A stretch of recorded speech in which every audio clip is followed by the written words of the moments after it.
좋은 아침입니다. 오늘 이 아침에도 그리스도 예수의 이름으로 여러분들에게 원한 인사를 드립니다.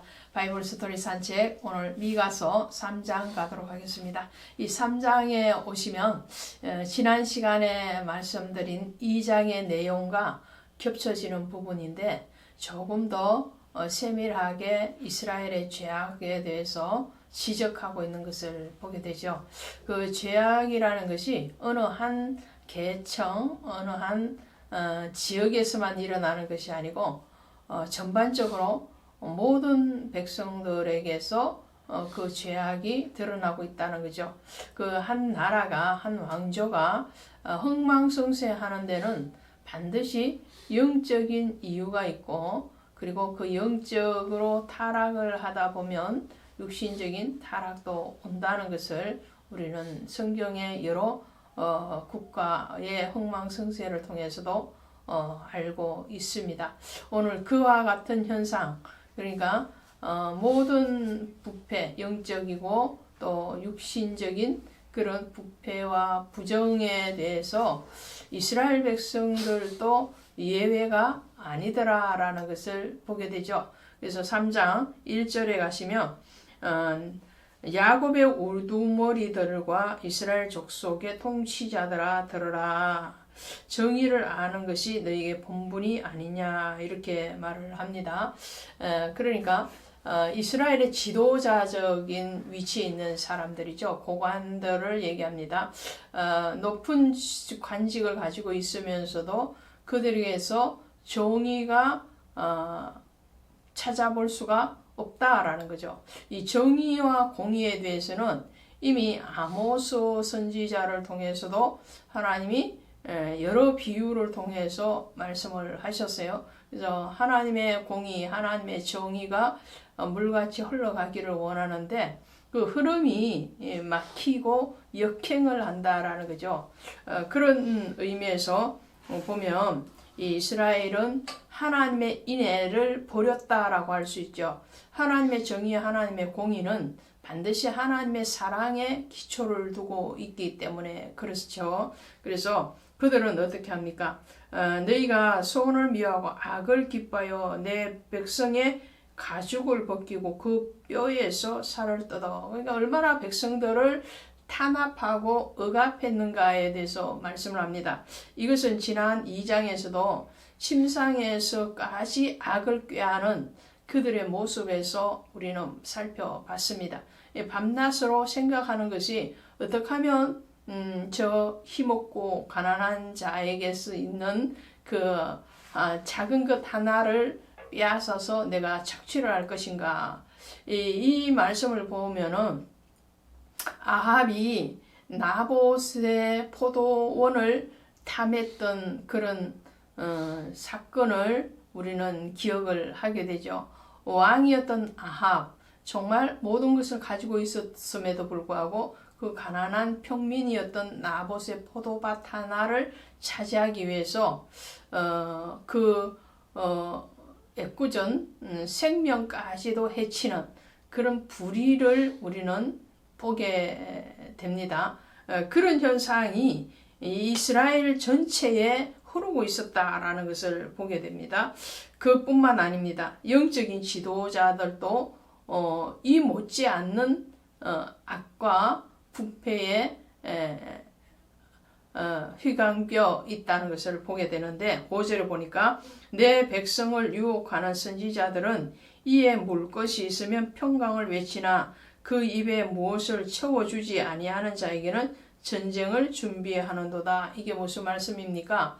2장에서도 말씀을 드린 것처럼 이 거짓 선지자들에 대해서 얘기합니다. 거짓 선지자들은 뇌물을 받고 하나님의 말씀을 굳게 한다는 거죠. 선지자라는 사람들은 하나님의 말씀을 그대로 전하는 사람입니다. 아버지의 마음을 아들에게 그대로 전하는 것이 바로 선지자의 사명인데, 그런데 이 선지자들은 뇌물을 가지고 오면 하나님의 재앙, 심판의 말씀도 축복의 말씀으로 바꿔서 전하고요. 뇌물이 없으면 축복의 말씀도 재앙의 말로 바꾸어서 하더라는 거예요. 그러니까 돈이 있느냐 없느냐에 따라서 선지자의 입에서 나가는 말이 다른 겁니다.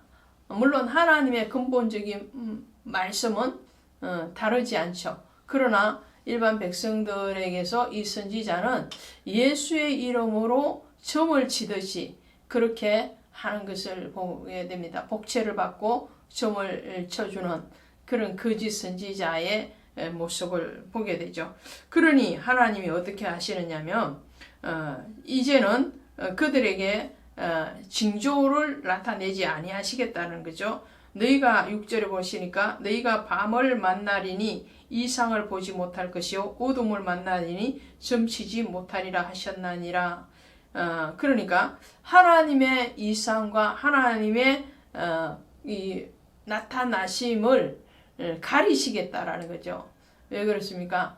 하나님의 아무리 다른 말씀을 하셔도 말을 굳게 하는 거짓 선지자들에게 더 이상 하나님의 말씀을 나타내지 않겠다는 거죠. 예를 들면 거짓 선지자가 뇌물을 받고 축복을 얘기했는데 그 축복이 임하지 않는 겁니다. 또 재앙을 선포했는데 그 재앙이 임하지 않는 거죠.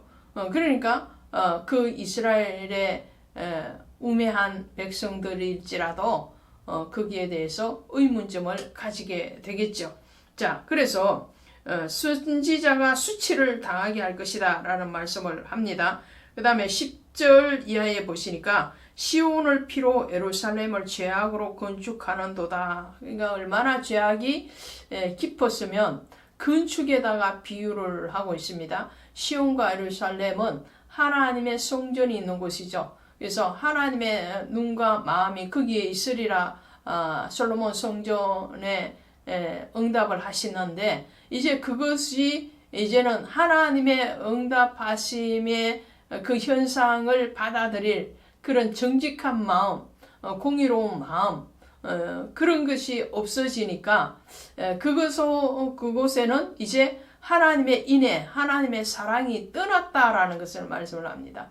그러므로 그곳에는 오직 죄악이 가득하다라는 거죠. 그래서 11절에 요약을 해서 이렇게 말씀을 합니다. 그들의 우두머리들은 뇌물을 위하여 재판하며 그들의 제사장은 삭슬을 위하여 교훈하며 그들의 선지자는 돈을 위하여 점을 치면서 또 여호와를 의뢰하여 이르기를 여호와께서 우리 중에 계시지 아니하냐. 얼마나 어처구니 없는 이런 자기 모순 또 자기 당착에 빠져있는 그런 고관들과 또 제사장과 선지자의 모습을 보게 됩니다. 이들은 분명히 하나님의 뜻을 굳게 전하고 또 하나님의 공의가 아닌 자기의 사욕을 위해서 돈을 위해서 일을 하는 사람, 고관도 돈을 위해서, 제사장도 돈을 위해서, 선지자도 돈이 일만하게 뿌리라고 그랬는데 그 뿌리가 얼마나 깊었으면 이들의 양심까지도 파괴시키고 있습니다. 하나님 앞에 죄악을 저지르고 하나님의 말씀을 잘못 전하면 거기에 대해서 자기 자책이 있어야 되는데 그 자책이 있는 것이 아니라 그럼에도 불구하고 여호와는 우리와 함께 하신다. 이런 정말 어처구니 없는 그런 자기 환상에 빠져있는 이런 이스라엘 전체의 부패에 대해서 하나님이 말씀을 하는 거죠. 그러니까 잘못 전하고 잘못 재판하고 잘못 하나님의 이 말씀을 굳게 하는 지도자적인 위치에 있는 고관과 선지자와 제사장과 왕 같은 그런 사람들도 문제지만 그 잘못됨에 대해서 분별하지 못하는 이스라엘 백성들의 죄악도 크다라는 거예요. 분별의 영을 우리는 구해야 됩니다. 하나님의 말씀이 정말 진정한 그분의 뜻대로 전거되어지고 있는가, 또 하나님의 이름으로 말하는 그것이 정말 사욕을 쫓아서 하는 것이 아닌 하나님의 인애와 공의를 바탕에 두고 있는 정직한 말씀인가에 대한 분별의 영, 그것은 반드시 우리가 구해야 되는 것이고 또 있어야 됩니다. 그렇지 아니하면 이스라엘이 어떻게 됩니까? 마지막 절에 보니까 시온은 갈아엎은 밭이 되고 예루살렘은 무더기가 되고 성전에 사는 숲풀의 높은 곳이 되리라. 완전히 폐허가 되겠다라는 거죠. 하나님의 백성부터 위에 있는 모든 영적인 지도자까지 부패하고 타락했을 때 하나님 더 이상 그곳에 임재하실 이유가 없어지는 거죠.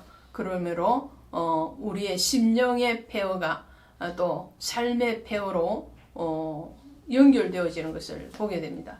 오늘 우리는 고합시다. 참 하나님의 인애와 사랑 뿐만 아니라 그분이 우리를 향하신 진정한 진리와 생명의 말씀이 무엇인지를 분별하고 또 그 분별된 눈과 귀로 또 심령으로 듣고 보고 또 깨닫고 행할 수 있기를 주 예수의 이름으로 축원드립니다. 고맙습니다.